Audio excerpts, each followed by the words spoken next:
ঘরোয়া কিছু ফেলে দেওয়া অপ্রয়োজনীয় জিনিস নিয়ে কি করে সেটা প্রয়োজনে লাগাতে হবে সেই ভিডিও নিয়ে আবার চলে এসেছি আমি তমালির সাতকাহন চ্যানেলে। আরও একটা নতুন দিনে নতুন ব্লগে তোমাদের অনেক স্বাগত। দেখো, আমরা তো বাড়িতে টমেটো আনি, কিছুদিন পর টমেটোটা একদম নষ্ট হয়ে যায়, পচে যায়। সেই টমেটোর গায়ে বা টমেটোর বোটায় যদি একটু মোম ফেলে দাও জ্বালিয়ে, তাহলে এই টমেটোটা বহু দিন খুব ভালোভাবে থাকবে। সে তোমরা ফ্রিজে রাখো বা অন্য জায়গায় রাখো, ফ্রিজ ছাড়া যে কোনো জায়গায় রাখো, ভীষণ ভালো থাকবে।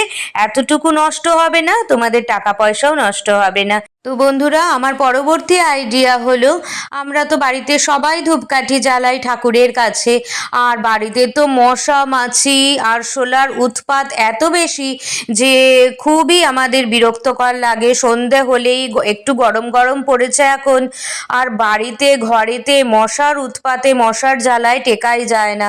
তো আমাদের সবার বাড়িতেই ধূপকাঠি থাকে।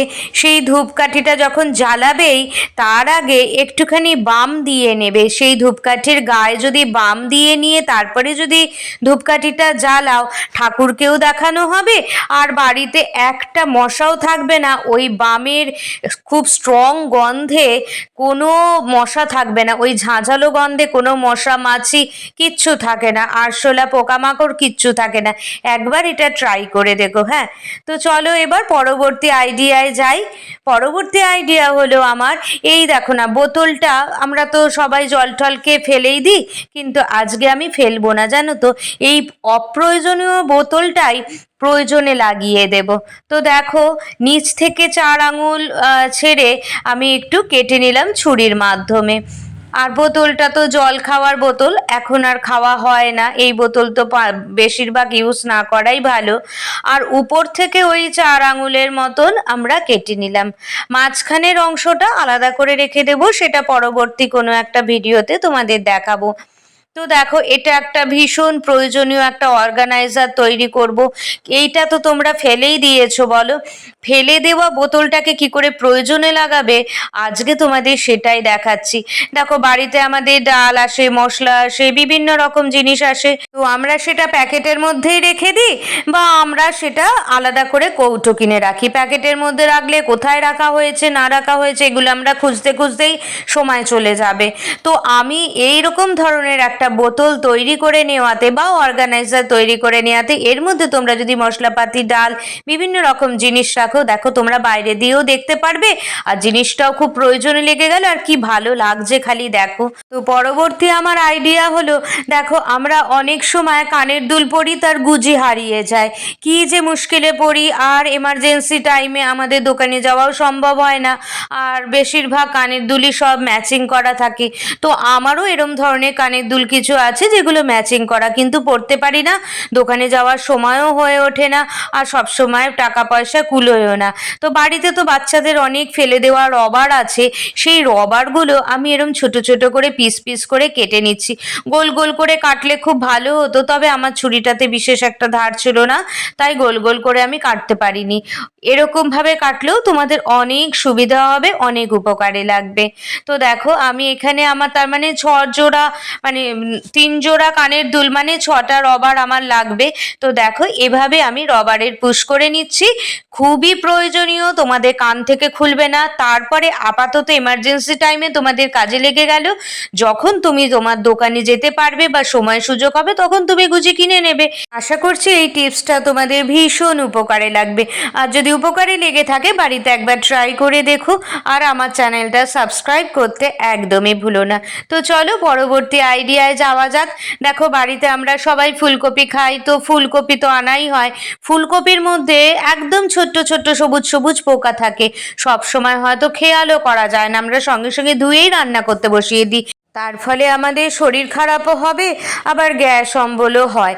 আর তার জন্যই আমি এই উপকারী ভিডিওটা তোমাদের সাথে শেয়ার করছি। দেখো, আমি ফুলকপির মধ্যে একটু জল দিয়ে দিলাম, তারপরে আমরা রান্নায় যে ব্যবহার করি গুঁড়ো হলুদ, সেটা ওই 1 চামচ পরিমাণে গুঁড়ো হলুদ দিয়ে প্রায় 10 মিনিটের মতো রেখে দেব। তারপরে দেখবে যদি ভেতরে কোনো পোকা থেকে থাকে সমস্ত পোকা বেরিয়ে যাবে, আর এই জলটা যদি গরম জল হয়ে থাকে তাহলে খুবই উপকারে লাগবে। ভিডিওটি যদি ভালো লেগে থাকে বাড়িতে একবার ট্রাই করে দেখো। আর এই ভিডিওটা নতুন সংসার যারা করছে তাদের জন্য ভীষণ প্রয়োজনীয় হবে। তো চলো, আমার পরবর্তী আইডিয়া হলো, সাবধান, ঢ্যাঁড়স রান্নার আগে আপনি এই কাজটা করেছেন তো? এখন বেশ ভালোই গরম পড়ে গেছে আর বাজারে প্রচুর ঢ্যাঁড়স এসেছে, আর আমরা প্রত্যেকেই বাড়িতে ঢ্যাঁড়স কম বেশি নিয়ে আসি। আর ঢ্যাঁড়সটা দেখবেন আগে কেটে নেওয়ার পর আপনি যদি জল দিয়ে ধোন বড্ড পিচ্ছিল এবং লতলতে ভাব থাকবে। তার ফলে কি হয়, ভাজতে ভীষণ অসুবিধা হয় আর প্রচুর জল বেরোয় আর ভাজতে টাইমও লাগে, যার ফলে গ্যাসও নষ্ট হয় আর কড়াটাও যেন কেমন কালো কালো হয়ে যায়। কিন্তু এটা থেকে বাঁচার না একটা দারুণ উপায় আছে। বাজার থেকে যখন ঢ্যাঁড়স আসবে তখন তোমরা একটা বাটির মধ্যে ঢ্যাঁড়সটাকে আগে নেবে, গোটা ঢ্যাঁড়সটাকে আগে নিয়ে তার মধ্যে একটু নুন দেবে, ওই 1 চামচের মতো নুন দেবে, তার উপরে জল দেবে, তারপরে খুব রগড়ে রগড়ে ঢ্যাঁড়সটা খুব ভালোভাবে ধুয়ে নেবে আর ধুয়ে 10 মিনিট ওই জলের মধ্যেই রেখে দেবে। দেখবে ঢ্যাঁড়সের মধ্যে যদি পোকাও থেকে থাকে না, ওই জলের মধ্যে বেরিয়ে আসবে, তোমরা সেটা খেয়ালই করতে পারবে। আর হ্যাঁ, ওই জলটা কিন্তু ফেলে দেবে না। যখন তোমরা ঘর মুছবে, ঘর মোছার জলের সাথে ওই নুন দেওয়া জলটা অ্যাড করে দেবে, তাহলে কিন্তু ঘরের সমস্ত নেগেটিভিটি নষ্ট হয়ে যাবে আর পজিটিভ এনার্জি আসবে। এটা কিন্তু আর একটা টোটকা দিলাম। তো চলো, এবার জলটার থেকে আমি একটা একটা করে ঢ্যাঁড়স নিয়ে আমি আগে কেটে নিই। কেটে নেওয়ার পরে আমি সেই ঢ্যাঁড়সগুলো ভাজতে থাকবো। তো দেখো, এই জলটা আমার বেরিয়েছে, এই জলটা দিয়ে আগে আমি ন্যাতাটা ধুয়ে নিই। ন্যাতাটা ধুলে আমি সঙ্গে সঙ্গে ঘরটা মুছতে পারবো, বা একটুখানি রেখে দিয়ে আগে ঢ্যাঁড়সটা ভেজে নিয়েও মুছতে পারবো। তো যাই হোক না কেন, দেখো আমার ন্যাতাটা ধোয়া হয়ে গেল। ঠিক এইভাবে আমি মুছে নেব। তো তোমাদেরকে আমি এমনি দেখাচ্ছি এই জিনিসটা, তারপরে চলে যাব রান্নাঘরে, কারণ আমি পরে ঘরটা মুছবো তাই।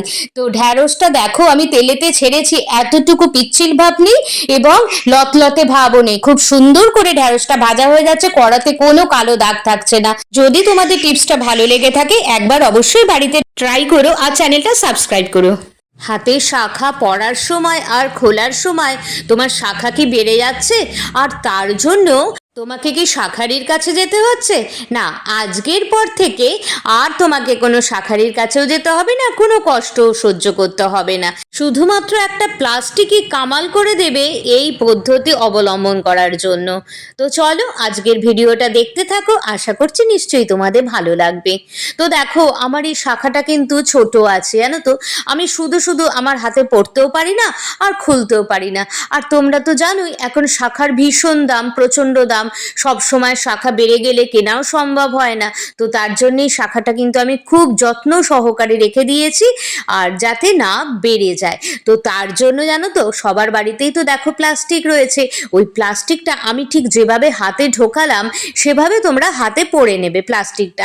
তারপরে শাখাটা তুমি, শাখা পলা যাই হোক না কেন বা যে কোনো চুড়ি তুমি তারপরে হাতে গলিয়ে নেবে। আর দেখো আমিও সুন্দরভাবে হাতে গলিয়ে নিয়েছি, আমার কোনো কষ্ট হয়নি, হাত কেটে যায়নি, শাখা বেড়ে যায়নি, কোনো কষ্ট হয়নি। এবার চলো কিভাবে খুলতে হবে তোমাদের দেখিয়ে দিই। তো আবার প্লাস্টিকটা হাতে গলিয়ে নিলাম আর শাখা পলাটার ভেতর দিয়ে না প্লাস্টিকটা আমি ঢুকিয়ে নিলাম, তাহলে আমার কাজটা অনেকটাই স্মুথ হয়ে যাবে, জানো তো। তো দেখো এইভাবে ঢুকিয়ে নিতে হবে, তারপরে আস্তে আস্তে ধীরে সুস্থে শাখা পলা বা তোমাদের যে কোনো চুড়ি যেগুলো ছোট হয়ে গেছে অথচ খুলতে গেলে পড়তে গেলে ভেঙে যাবে, সেই চুড়িগুলো তোমরা ঠিক এইভাবে খুলে নিতে পারো। তো যদি ভিডিওটা ভালো লেগে থাকে এবং তোমাদের যদি উপকারে লাগে অবশ্যই বাড়িতে ট্রাই করো। তো আজকের মতন এইটুকুই, গুড নাইট, টাটা।